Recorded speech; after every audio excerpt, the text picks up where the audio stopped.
This is Matthew Perry. The world knew him as Chandler Bing, the man who made millions laugh. But behind every smile he showed us, there was a pain only he understood. This is the story that broke millions of hearts. Chapter 1: Early Life. Matthew Perry was born on August 19, 1969 in Williamstown, Massachusetts. His mother, Suzanne Langford, had been crowned Miss Canadian University Snow Queen, while his father, John Perry, appeared in commercials and dreamed of an acting career. They met in 1967 during a beauty pageant. Their relationship was intense and passionate, but burned out quickly. When Matthew was just 1 year old, his parents divorced. His mother returned to Canada, taking him with her, and young Matthew had to adjust to life without his father. His early childhood was marked by instability and a constant need for attention.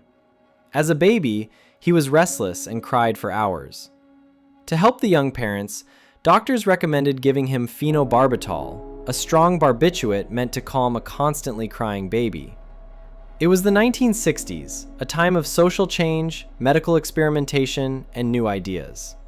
No one questioned the doctor's advice, and a constantly crying infant was a source of relentless stress for the parents. In his memoir, Perry recalls that as an infant, he was given phenobarbital between about a month and 2 months old, a critical period for a baby's development and sleep.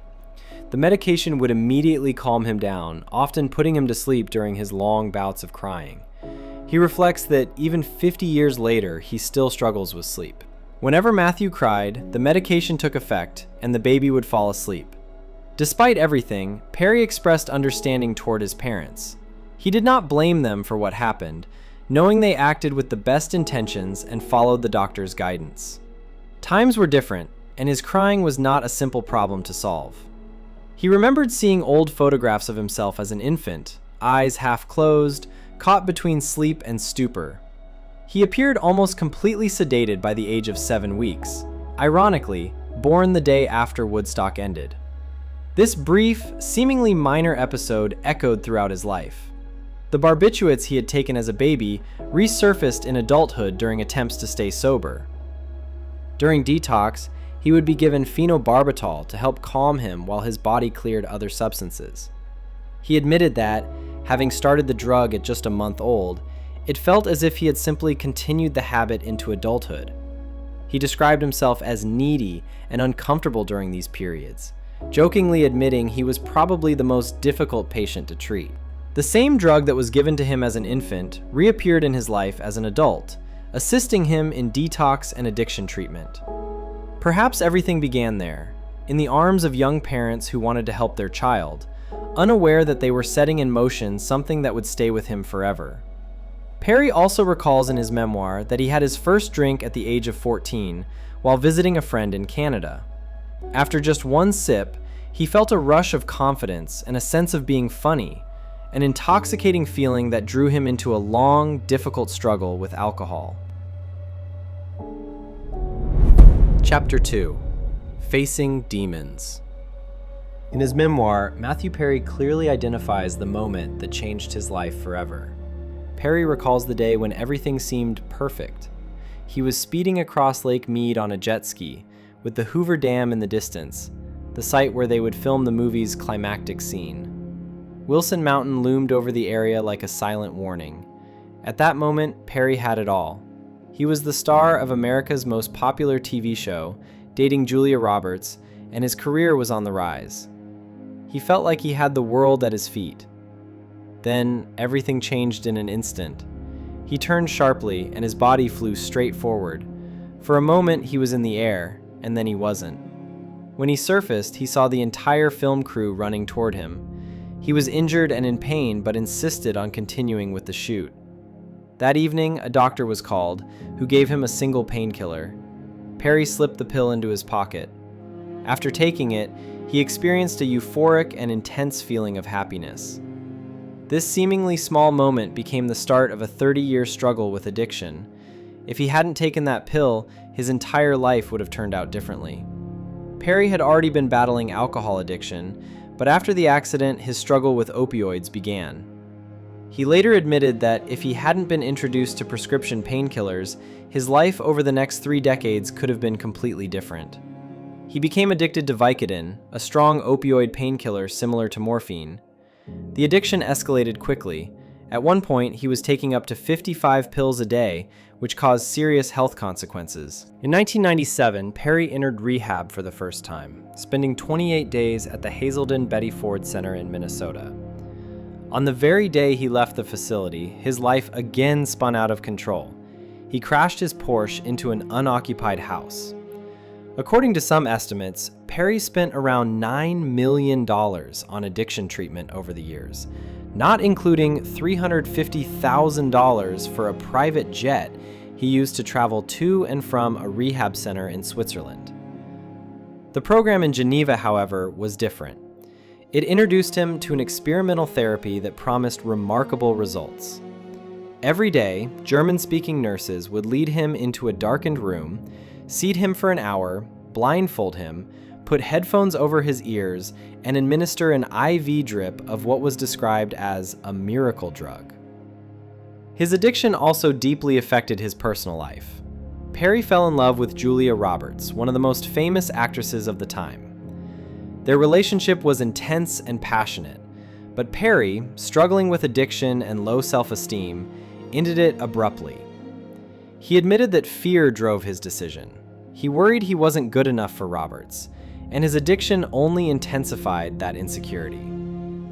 A love that could have brought him happiness became a casualty of his struggles. Perry acknowledged that he didn't know how to stop the downward spiral. He described extreme lengths he went to in order to obtain pills, including going to open houses to take medication, switching doctors, and faking migraines. As early as 1999, in his first interview with People magazine, he spoke about his ongoing struggle with sobriety. In 2009, after another successful return to sobriety, he became so committed to healthy living that he converted his Malibu home into a rehab center, dedicating himself to helping others, until a falling out with his mentor and business partner, Earl Hightower, led to the closure of Perry House in 2013. Perry later revealed that he had come close to death due to a gastrointestinal perforation and a burst colon caused by opioid misuse. In an interview with People, released ahead of his memoir Friends, Lovers, and the Big Terrible Thing, he spoke for the first time about parts of his addiction story, which began in his mid-20s during the early years of Friends. Because of these medical complications, doctors estimated his chances of survival at only 2%. He suffered a gastrointestinal perforation and then a second critical emergency when his colon burst. He was placed on an ECMO machine, which does all the breathing for the heart and lungs. He revealed that that night, 5 people were put on ECMO, and he was the only one who survived. Perry ultimately spent weeks in the hospital. He was in a coma for 2 weeks and required 5 more months of intensive care. Afterward, he had to use a colostomy bag for 9 months. The last triumph over addiction came during his 2022 book tour, when Perry appeared as a clearly transformed, self-aware, and mature survivor of his struggles. He spoke about how much effort it took to accept reality and regain control, and that he finally feels safe in his sobriety. Chapter 3. Friends. Matthew Perry became a global star thanks to his role as Chandler Bing on Friends. On set, he was often the one who lifted everyone's spirits. David Schwimmer once said in a People interview that Perry was always involved in the funniest moments.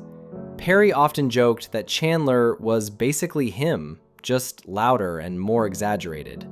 The writers quickly caught on that his unique way of speaking was perfect for the show. Aniston laughed, saying that they even wrote an entire episode about how everyone at Chandler's office makes fun of the way he talks. They even lifted lines straight from his off-screen conversations. After Perry once ended a story about a date with, "And I'm pretty sure I'm going to die alone," the phrase appeared in the script shortly after. For Perry, Friends was more than just work. He loved the freedom they had on set, the fun competition, and the idea that the best joke always won, no matter who said it. When the show ended, he took the cookie jar from Monica's kitchen, a small souvenir connected to a funny moment with Lisa Kudrow. It reminded him of a decade he truly valued. But behind the laughter, Perry was struggling. His addiction began at 24, right as the show took off. Alcohol came first, then painkillers. He became skilled at hiding his condition, blaming pills on headaches or back pain. Jennifer Aniston finally confronted him and said, "I know you're drinking." The word we can smell it, stayed with him. Everyone knew, even if they didn't say it. Perry said the darkest point came during season 7. Right after filming one of the show's most beloved episodes, Monica and Chandler's wedding, he was driven straight to rehab. By then, he had already spent millions on treatment, and his battle was far from over. Even in the darkest moments, he never completely lost his sense of humor.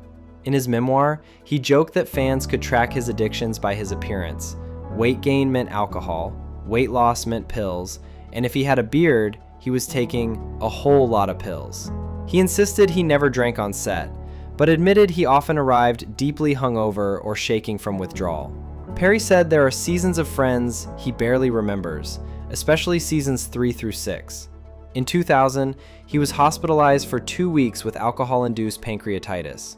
The dramatic shift in his appearance between the end of season 6 and the start of season 7 was the result of him detoxing during filming. He once told the New York Times, "I didn't get sober because I felt like it. I got sober because I was worried I was going to die the next day." Through it all, his Friends co-stars stood by him. Jennifer Aniston wasn't the only one to intervene. Matt LeBlanc even had to wake him up during a scene at Central Perk, a moment Perry remembered with a mix of embarrassment and thankfulness. Director James Burrows admired Perry's creativity. He said Perry could transform a simple line with the smallest gesture or facial expression. Burrows especially loved directing The One with the Blackout, where Chandler panicked inside an ATM vestibule with Jill Goodacre, a scene Perry carried almost entirely through expressions. Despite the struggles, Perry found periods of clarity. He was completely sober during season 9, and that was the year he received an Emmy nomination. "That should tell me something," he said. Matthew Perry's story is one of talent, vulnerability, and a long fight against addiction. Through everything he faced, he continued to make millions of people laugh. His legacy is both inspiring and deeply human. Chapter 4: Final Days and Legacy. The investigation into Matthew Perry's death, which followed his passing on October 28, 2023, stretched over many months and involved 5 people. Perry was 54 when his body was found in the jacuzzi at his Los Angeles home. The autopsy revealed that he had died from acute ketamine intoxication and drowning. He also had coronary artery disease, and traces of buprenorphine, a drug used in opioid addiction treatment, were found in his system.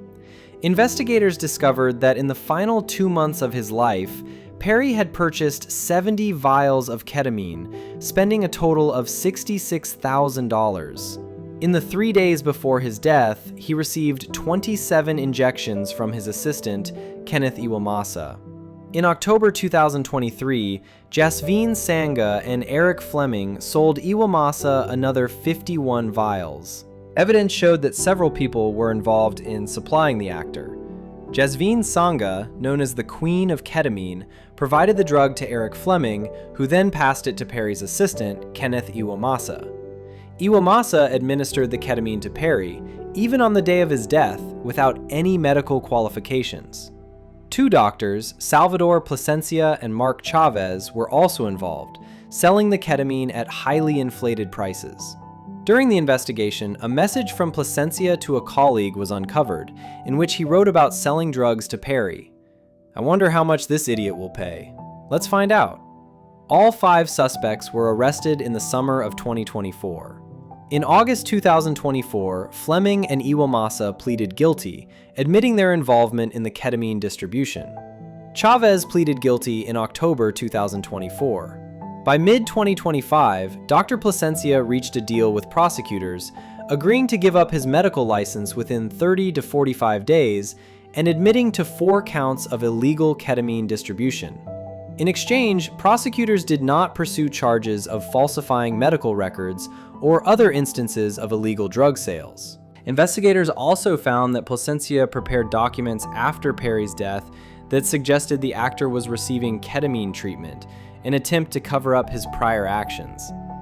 In August 2025, Jasveen Sangha admitted to 5 federal charges, including supplying Fleming with the dose of ketamine that led to Perry's death.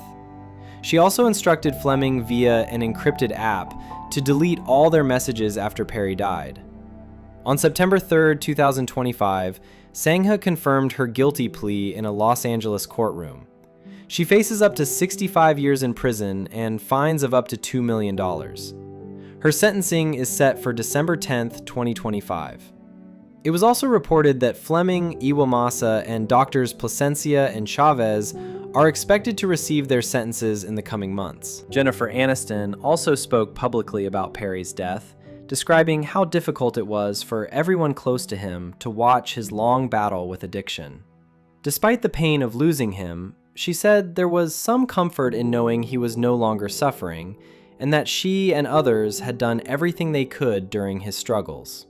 The story revealed not only the tragedy of a man battling addiction, but also the ruthless actions of those who exploited his vulnerability. It showed how thin the line can be between helping someone and taking advantage of them, and how quickly compassion can disappear when money is involved. Even though the legal proceedings are moving toward resolution, the case leaves painful questions about how Perry's last months might have looked if he had not encountered people who saw him mainly as a way to make a profit.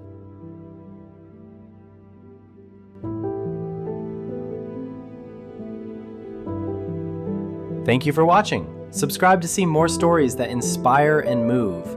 Leave a comment to let us know your thoughts.